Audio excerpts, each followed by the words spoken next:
ادغام کہتے ہیں نون ساکن یا تنوین کے بعد حروف یرملون یا را میم لام واو نون میں سے کوئی حرف آئے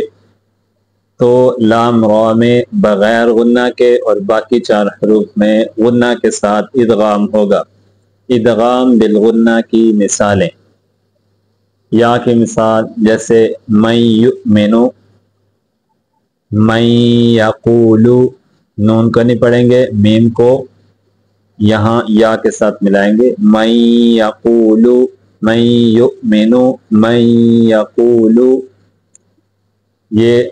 نون ساکن کے بعد ہے، یہ تنوین کے بعد ہے۔ خیرا یرہ، شرا یرہ،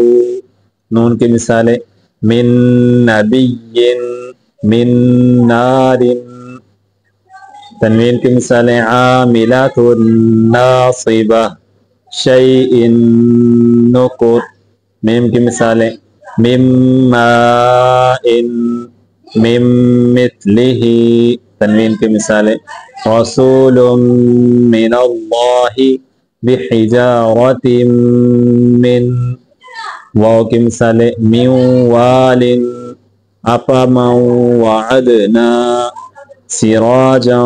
وہاجا الہ واحد۔ ادغام